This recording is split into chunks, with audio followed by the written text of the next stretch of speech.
Hello and welcome. My name is Tim Shaw, your Government Affairs Director here at the local association. Today I'm pleased to be joined by the Los Angeles County Assessor, Mr. Jeff Prang. Jeff, thanks for taking the time to be with us. Thanks, Tim. Good to be with you. So how long have you been the assessor here in Los Angeles County? Since December of 2014, so I'm in my 11th year as assessor. Great. What did you do before being assessor? So I've worked in government most of my adult life. I have been a municipal administrator. I actually served as a city council member and mayor of the city of West Hollywood for almost 18 years. I worked in some elected officials' offices going back to the early 90s. I actually began my career in government working as a staff assistant for the then County Assessor, Kenneth P. Hahn, in the early 90s. So I know people hear about the assessor's office and might be a little fuzzy. What does that do exactly? How is that different from the treasurer? What does the assessor do? So everybody confuses the assessor's office. I think 9 out of 10 people think that I'm the guy who collects taxes, and I'm not. The person who collects taxes has a very intuitive title. They're called the tax collector. So the assessor's job is to establish the value for taxable property, land and buildings, as well as business property. We're basically real estate appraisers. And just kind of quickly, the way it works, when you buy a home, you record a deed, or if you do new construction, you get a permit from the city. Those deeds and permits come to my office. We assign an appraiser to determine the value. The data then goes to another department called the auditor controller, and the auditor controller applies the tax rates and the special assessments and direct assessments, and they turn that data over then to the treasurer tax collector, who sends out the bill and collects the payments. So there's many different departments that each have a different role in the system. It's really designed for maximum public confusion. That's very funny. So I think I have this right. As far as in the United States of America, the largest county by land is San Bernardino County, but the largest county by people is Los Angeles County. Is that correct? That's correct. LA County has about 10 million residents. We're also the largest county in terms of the number of parcels, in terms of the value of those parcels. Yeah, and I wanted to get into that. Do you know the number of parcels that you have to assess? So there's just over 2.4 million real property parcels and about 350,000 business assessments in the county. I usually just round it off to 2.5 million. And this year, for the 2024-25 assessment year, the total value of all that property is $2.1 trillion with a T. It's incredible, right? What's the saying in government? A trillion here, a trillion there. Pretty soon you're talking about real money. Yeah, indeed. But over $2 trillion is the assessed value. Right, and that generates between $20 and $25 billion a year in property taxes, which is allocated to county government, municipal government, school districts, and special districts throughout Los Angeles County. If you're just an individual, you're a property owner there in LA County, and you get your assessed value, of course, that's ultimately going to determine how much property tax you're paying. Right. Now, if you say, well, wait a minute, I don't think my property is really worth that much. I think they've screwed up the assessment in some way. What should that property owner do? So you can challenge your assessment. If you think your taxes are too high, you're really saying that the valuation that we've placed on the property is too high. The first thing I would recommend you do is just call our office and say, I think that you're wrong, and provide any evidence that you think supports your opinion of value.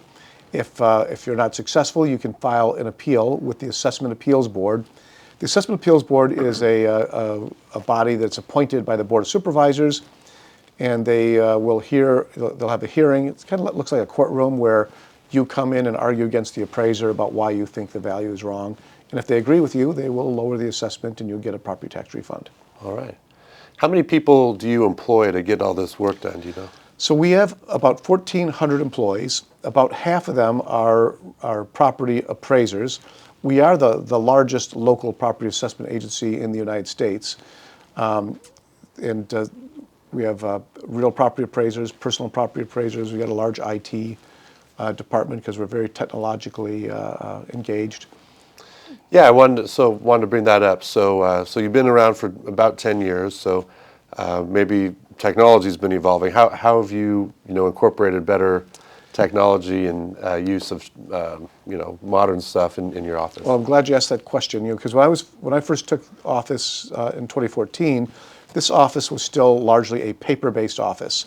Our 2.5 million files were still paper-based files. Our technology platform was an old 1970s, 80s legacy system that still featured green screens. It was a DOS-based system. And we've invested over $100 million in upgrading our system from an old legacy system to a new cloud-based system. We digitized all of our property documents. Our new system went live last August. We decommissioned the old mainframe system. And this year, it was the first year we produced our assessment roll, which is the inventory of all taxable property, on the new system. It's been really remarkably successful. It helped us provide faster relief to fire victims, the recent Eaton and Palisades fire. It actually saved us 45,000 personnel hours going into the end of the fiscal year, which we were able to reprogram into dealing with structural backlogs in some of our work. And we were actually able to deliver a better assessment roll number for the Board of Supervisors, which meant there's a little more money in the budget than they anticipated. Yeah, you mentioned the fires. I was meaning to ask you. So obviously, here in LA County, we had the tragedies early in the year with the huge fires that were going around. So what role were you able to play for if someone had their house burned down? What happened? So we got involved right away because we knew the firefighters were going to be there for a few weeks, but my office relationship with these property owners is going to be going on for years and years. When you're faced with a tragedy like a fire, thinking of all the bureaucratic things that need to get done are the last thing on your mind. So we were very aggressive very early on, trying to get information to people about how we can help them with their property. The most important thing is if your home was damaged or destroyed, under California law, I am required to lower the value to reflect that damage. So with those properties where the home was completely destroyed, we zeroed out the assessment for those homes. If they were partially destroyed, we worked with CAL FIRE and adjusted the value of the property accordingly. And as a result, their tax bills were postponed for fire victims until we recalculated them to reflect that damage. And the county was able to get refunds out based on those calculations by May of this year to fire victims. Oh, right. It's very, very complicated, the laws impacting property assessment. So we've been working really hard to let people know what they need to do, and we try to be proactive where we can. I'm sponsoring 4 pieces of legislation that'll help provide additional property tax relief to property owners. That we're trying to do the best that we can do to make their lives a little bit more simple and a little bit more intuitive in a system which is not very intuitive at all. I see. We had the statewide vote a few years ago. I was going to maybe mention or ask you about Prop 19. Yes. Related to that. How is that implementation going from your view? I know it probably made your job a little more difficult. Well, I will tell you the most challenging thing about Prop 19, it added an enormous workload to my office, but it didn't allocate any personnel or resources to help us do that. So it meant that we had to do a whole lot more work using the same number of people. So it did slow down a lot of our normal processes. Prop 19, for your viewers who aren't familiar with it, it does 2 things. It says that if you're a senior citizen over 55, if we still call them seniors, the disabled and victims of natural disasters such as the recent fires, it allows you to take your tax base and transfer it to a new home when you sell your old one. So if you have a very low tax base, you could buy a new home anywhere in California and carry that tax base with you. If you're married, we could transfer it 3 times, and if you're married, you could transfer it 6 times. So your tax base becomes portable after the age of 55. The other part of Prop 19 is proving to be very unpopular, and this deals with family inheritance. So it used to be that you could leave your property to your children, and they'd pay the same taxes as you. But under Prop 19, the only property that you can leave to your children without a tax implication is the home that you live in. And for them to qualify to get those tax benefits, they have to move into that home within 12 months, and they have to file the homeowner's exemption. And then there's another caveat, that there's a value limit. So it's only the first $1 million is exempt from reassessment for your children. So in LA County, where about 70 cities and communities have a median sales price exceeding $1 million, those children who inherit their parents' property will have a tax increase for that value that exceeds $1 million. Yeah, I remember, being around for that, and I think the idea was if you inherited your folks' home, but you weren't going to live in it, it's just a rental property. Right. Presumably, you have to pass that increase on to your renters in the form of a rent increase, which is also there was a good point, and there were, I think during the campaign they highlighted some really wealthy people who are really using this as a way to make more money without taxes, and I don't think anybody thought that was equitable. But when you're doing state policy on a ballot measure, it's kind of a one size fits all. So one of the things we're experiencing now is a lot of families where they may have only been 1 or 2 generations removed from abject poverty, and that family home may be what lifts the family up to provides a little bit of generational wealth to help them and their descendants live a little bit better, and it's really impacted that sort of generational wealth transfer. If I could back up, I wanted to maybe talk about, we've had, I think you said about a 4% increase in the property value, or just short of that for LA Right. County. If we went back a few years, what's kind of the average? So in LA County, property values countywide have been increasing for the last 15 years. And we had originally anticipated a 4% growth in LA County back in December. I think last year was around 5%. The last 3 or 4 years, it was hovering around 5 or 6% each year. This year was a little bit softer. In Los Angeles County, commercial office space in particular has taken a big hit. Downtown Los Angeles, these big skyscrapers that are selling at 50 cents on the dollar from where they were assessed in over the last 10 years. So that kept that number a little bit more restrained. However, the housing market is still on an upward trajectory, still moving ahead, maybe a little bit slower than it did the last couple of years, but even today, the median sales price for a single-family home is $950,000 in LA County.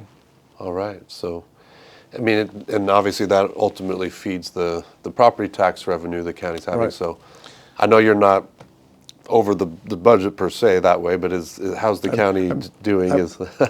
I'm not the revenue guy per se. Revenue is a byproduct of Right. our work. The county budget is really difficult this year. Even though property tax revenues did increase, our final gross number was 3.9%. But there's a lot of other considerations. We're losing money from the federal government for social safety net issues. The county was forced to enter into a settlement agreement over child abuse in the juvenile justice system for $4 billion, staggering amount of money. A lot of money coming from the state has been reduced because the state's also having a financial crisis of their own. So things are a little bit more difficult in the county. They're looking at program curtailments, potential hiring freeze, and maybe in some cases layoffs. Thank you for that candid assessment. Sometimes it's up and sometimes it's down, I suppose. And when you've been around a while, you kind of have the ups and the downs over your career. For the most part, the time that I've been in this job, it's been this is the worst year we've had since I've been in office. Oh, wow. I didn't do it, but we're trying to. The one thing I am trying to do is make sure that this office is as efficient and productive as possible. I'm not a revenuer per se, but I do recognize that the better I do my job, the more more thorough we are in getting the job done, the maximum amount of legally available property taxes will be available to the Board of Supervisors, to school districts, and to local cities. So we're trying to make sure that they're getting what they're entitled to by ensuring that we do our job as productively and as efficiently as possible. If we could just wrap up by maybe, people watching this are probably going to largely be realtors, our members. So do you have a message you'd like to share with? I do. So for realtors, particularly if you work in LA County, I urge you to do a couple things. Go to our website, On our website, we have a tab that is designed especially for realtors. It's called the Real Estate Toolkit. And in this section in our website, we put information that we think will make you a more informed professional.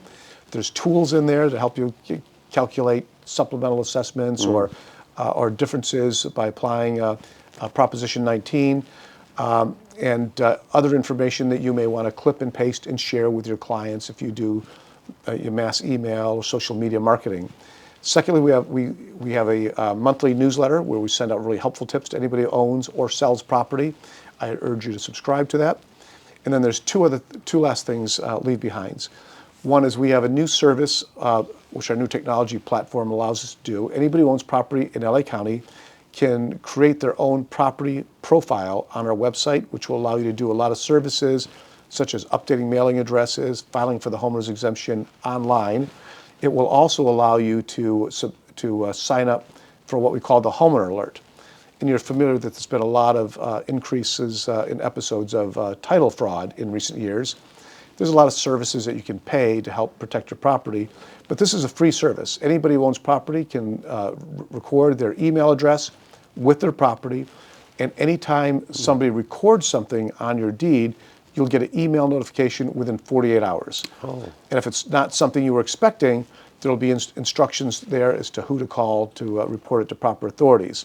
If you don't subscribe, the first notification you'll get that somebody's screwing around with your deed is a letter in the mail from the registrar recorder, usually 30 or 45 days after the event has occurred. And when it comes to title fraud, the longer you wait, the more financial exposure there is. Well, that was a lot of great information. I think a lot of our members are going to want to take you up on that. So we'll thank you for sharing all that, and we'll do our best to get the word out. So thank you so much. Thank you, Jeff Prang, LA County Assessor, and we'll see you guys next time.